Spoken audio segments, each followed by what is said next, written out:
Muchas gracias, diputado presidente. Saludo con afecto la presencia del presidente de la mesa directiva, nuestro diputado Porfirio Muñoz Ledo, por supuesto de cada uno y cada una de los diputados aquí presentes y del secretario de Economía. La administración saliente al comienzo de su mandato nos ofreció una economía con cero déficit.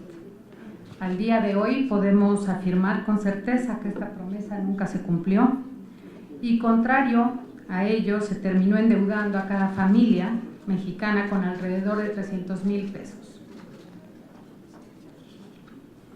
A principios de la década pasada, nuestra economía se llegó a ubicar como la séptima más grande del mundo, de acuerdo con el Banco Mundial. Hoy ocupamos la 15ª posición, con todo y reformas estructurales y sin haberse enfrentado a crisis financieras internacionales como las que se dieron en 2008 y en 2009. El gobierno del presidente Enrique Peña Nieto también ofreció que acabaría con los gasolinazos y con el alza en las tarifas de luz,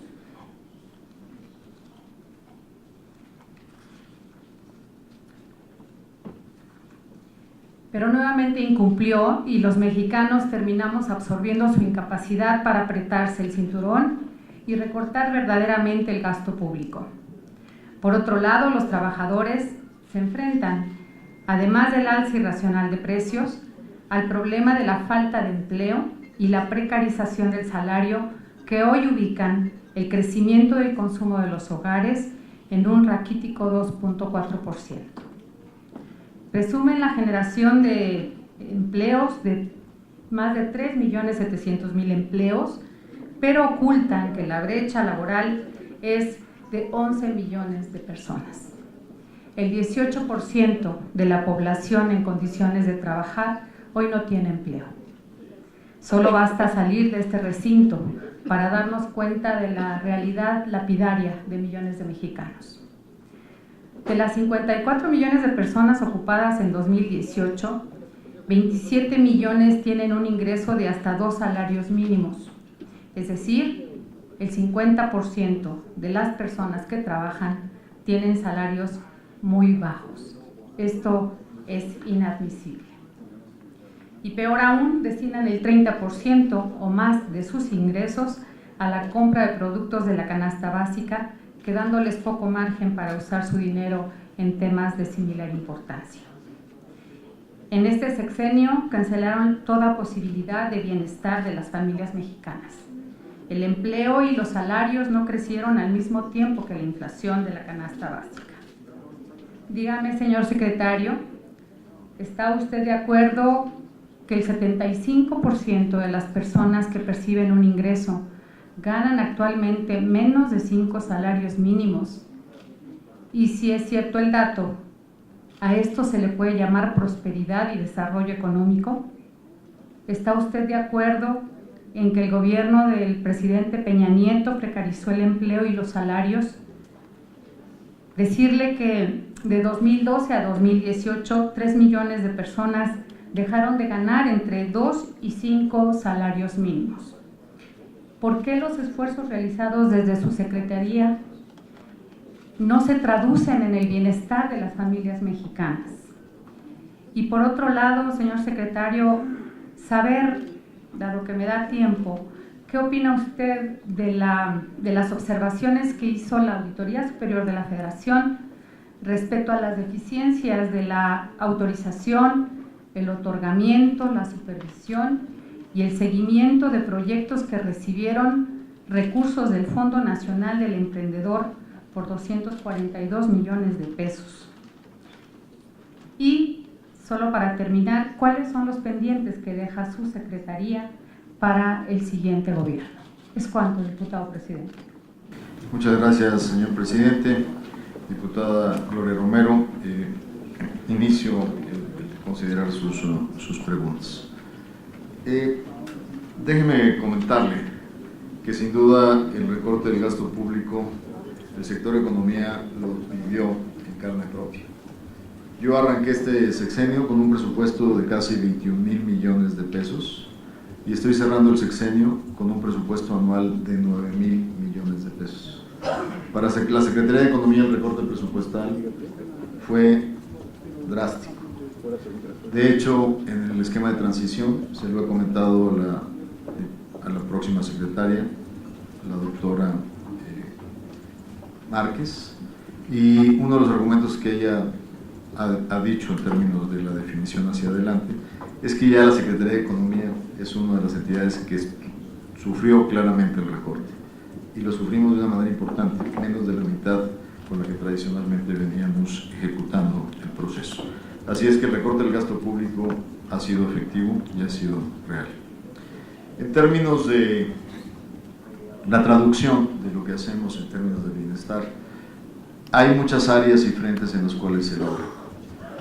Desde el defender la planta productiva nacional en términos de nuestras negociaciones comerciales, el de promover los encadenamientos de valor y que al fin del día se creen empleos productivos en México.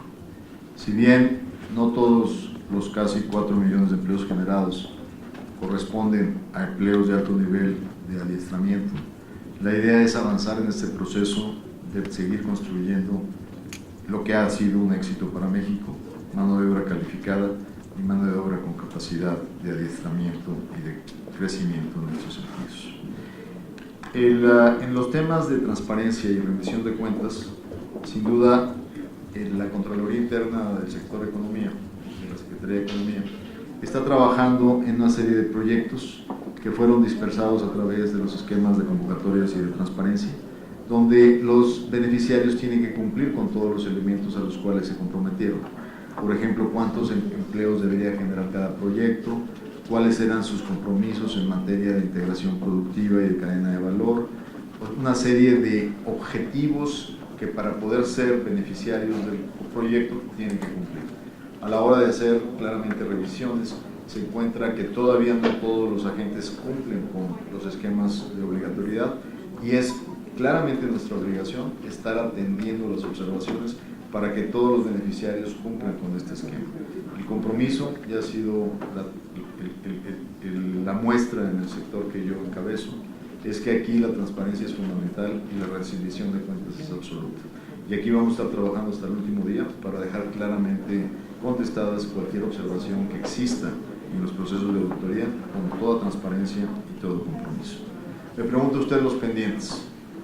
Yo le diría que sin duda el poder concluir el esquema de ampliación de los lazos de México en negociaciones comerciales internacionales es fundamental. Estamos claramente avanzando en el esquema del acuerdo en principio que tenemos con la Unión Europea.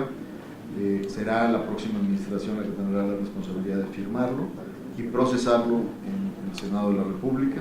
Lo mismo pasa con el Acuerdo de América del Norte. Hay que completar la agenda comercial internacional, que es una base de fuerza de México para poder reducir la concentración de nuestro comercio exclusivamente en América del Norte. El segundo elemento que creo que es fundamental es, independientemente de los planes del próximo gobierno, las políticas públicas en favor de los emprendedores y las pymes de una u otra forma tienen que continuar. Es un elemento que este país apenas se inició con el nuevo siglo, en el año 2000, y que poco a poco hemos ido mejorando procedimientos y que hay una gran ruta para seguir apoyando a los emprendedores de México. Es un talento fundamental. Me he encontrado jóvenes en lugares como Iguala, Guerrero, que están trabajando en robótica para poder establecer manos artificiales, del Politécnico Nacional, de la Universidad Autónoma, que merecen todo nuestro apoyo y que sin duda uno de los elementos que más me preocupa es él. En materia de competitividad, claramente va a haber un cambio fundamental en la estructura de la Secretaría, pero las responsabilidades de competitividad tienen que seguir fortaleciéndose y enriqueciéndose hacia adelante. Serían dos de los temas que me permitiría compartir con usted que van a ser fundamentales en el seguimiento. Gracias. Gracias, señor secretario. Evidentemente los resultados de la política económica pues están a la vista de todos los mexicanos.